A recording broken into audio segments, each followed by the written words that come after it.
ఇంకోటండి, మీరు సబ్స్క్రైబ్ చేసినా చేయకపోయినా పర్లేదు, లైక్ చేసినా చేయకపోయినా పర్లేదు, మీరు షేర్ చేసినా చేయకపోయినా పర్లేదు, కామెంట్ పెట్టకపోయినా పర్లేదు.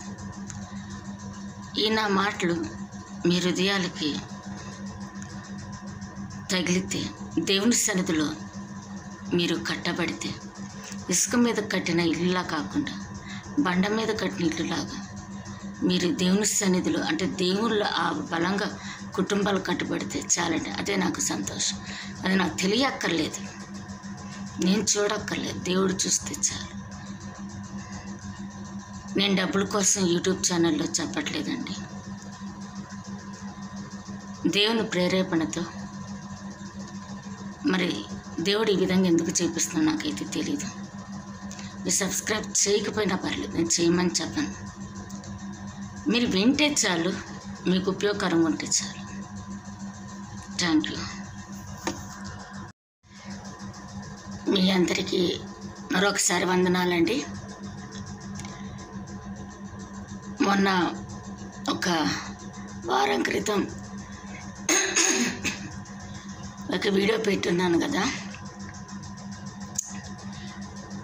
శ్రమ దినాలలో మనం ఎలా ఉండాలి.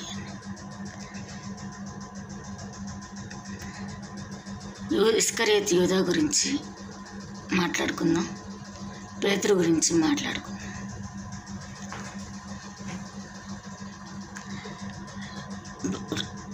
కానీ అనేక సంవత్సరాల గురించి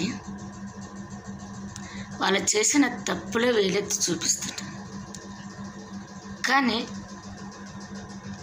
ఎలా ఉండకూడదు, ఎలా ఉండాలి అంటే ఆ శిలువ శ్రమ ధ్యానాల్లో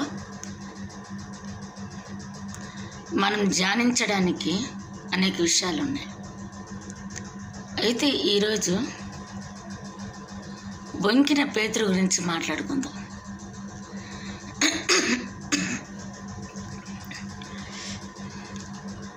ఆ అబద్ధం ఆడిన పేతురు 3 సార్లు అబద్ధం ఆడాడు. నువ్వు యేసుతో తిరిగిన వాడివి కదా, యేసు శిష్యులలో ఒకడివి కదా అన్నప్పుడు ఆ యేసు ఎవరో నాకు తెలియదు అని పేతురు మాట్లాడతాడు. అలా మాట్లాడిన పేతురే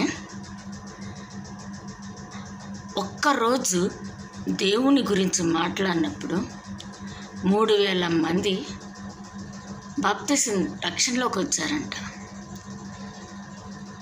ఆ పేతురు శిష్యుల్లోనే అపోస్తలుడైన పౌలు ఉన్నాడు. ఆ పేతురు ఆ అబద్ధమాడిన పేతురే, బొక్కిన పేతురే, పిరికివాడైన పేతురే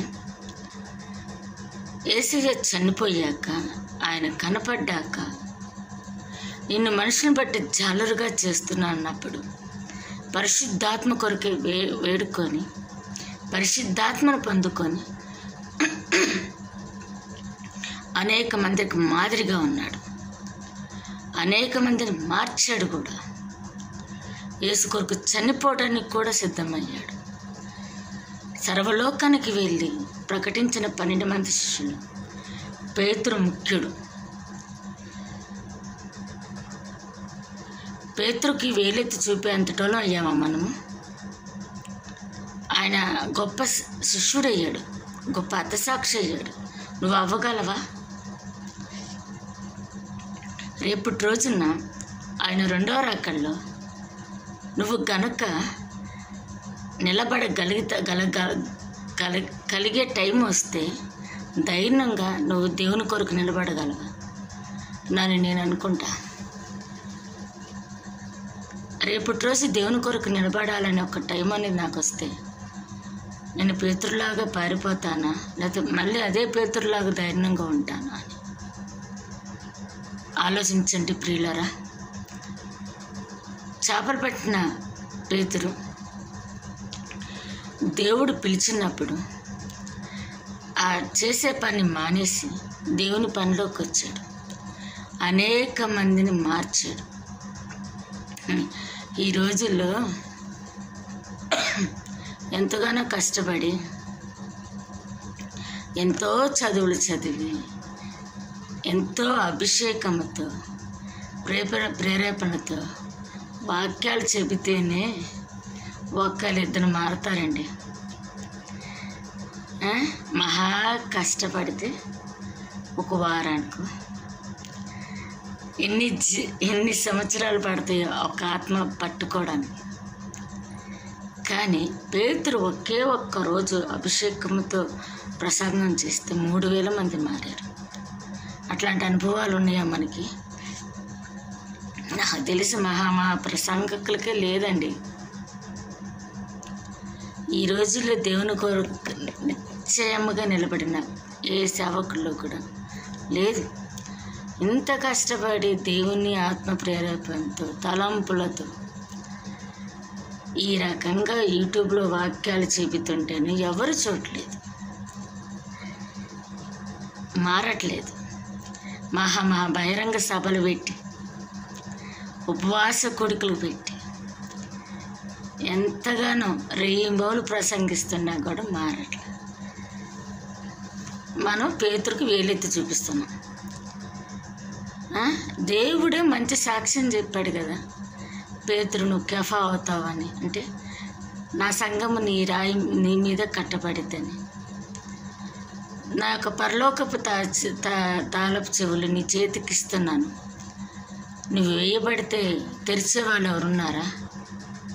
నువ్వు తెరిస్తే మూసేవాళ్ళు ఎవరు ఉన్నారా?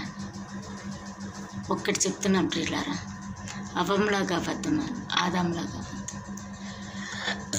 దేవుడు చూడగడిన పండు చూసి నువ్వు ఆ పండు మీద ఆశపడి సర్పం చెప్పింది నువ్వు తిని ఒకరి మీద ఒకరు నువ్వు తినమద్దు అని చెప్పావు. కానీ ఆ సర్పం చెప్పిందని, ఆ స్త్రీ చెప్పిందని అట్లాగే చెప్తున్నావే. నీ తప్పు నువ్వు తెలుసుకోలేవా? ఇప్పుడు ఆ స్త్రీ చెప్పిద్ది, నీ జ్ఞానం ఏమైపోయింది? దేవుడితో అప్పటి వరకు నువ్వు చేసిన సహవాసం ఏమైపోయింది? ఆదామా, దేవుని కార్యాలు చూసి, దేవుని అద్భుతాలు చూసి ఈరోజు నువ్వు నమ్మి దేవుడి మీద నిలబడినప్పుడు పేతురుని వేలెత్తి చూపించే సాహసం మనం చేయకూడదు. పేతురులో ఎలా చేయకూడదని ఉంది, ఎలా చేయాలని. అంటే ఆయన జీవితంలో అపనమ్మకస్తుడు ఉన్నాడు, పిరికివాడిన పేతురు ఉన్నాడు, నమ్మకమైన గట్టి హతసాక్షిగా మన పేతురు ఉన్నాడు. ఆయన జీవితాన్ని మన ఆధారంగా చేసుకొని మాదిరికరంగా జీవించాలి. ఆ యేసెవరు నాకు తెలియదన్న పేతురే ఇప్పుడు హతసాక్షి అయ్యాడండి. ఆ విధంగా అవుతారా? ఆ సమయం వస్తే నేను కూడా అవనేమో, పారిపోతానేమో. ఆ సమయం వస్తే నేను కూడా బెంకుతానేమోనండి. కానీ అట్లా ఉండకూడదని దేవుడు చెప్తున్నాడు.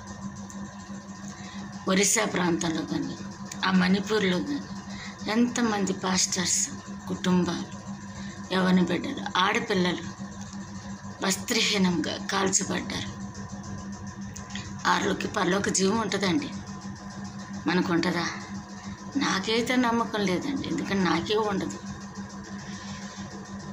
నా కడుపును పెట్టిన బిడ్డలకే నేను చెప్పలేకపోతున్నాను ఏదైనా. ఏ లోకాచారాలు అట్లాగా ఉన్నాయి, వాటి నుంచి తప్పించబడమని రెయ్యింబౌలను ప్రార్థన చేస్తాను. మౌనంగా మొరలెడుతున్నా, గువ్వలాగా మొరలెడుతున్నా బిడ్డల కొరకు. మార్చయ్యా, నీ సేవకు వాడపడాలి అని అట్లాగా నా బిడ్డల కొరకు మొరపెట్టుకున్నా. గొప్ప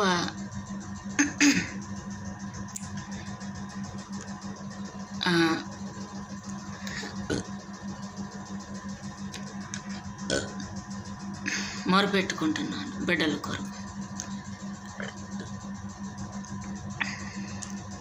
ప్రియ సహోదరులారా, మనకు ఒకరికి తప్పులు వేలెత్తి చూపించద్దు. ఎలా చేయకూడదని పేతురులో జీవితంలో ఉంది, ఎలా దేవునిలో ఎదగాలని కూడా పేతురు జీవితంలో ఉంది. ఆ రెండింటిని మనం చూసుకొని దేవునికి అయిష్టంగా ఉండకుండా ఇష్టపూర్వకంగా జీవించడం మన బిడ్డను నేర్చుకోవాలి. తన పరిశుద్ధాత్మ మనకు సహాయం చేసి నడిపించాలి. Praise the lord.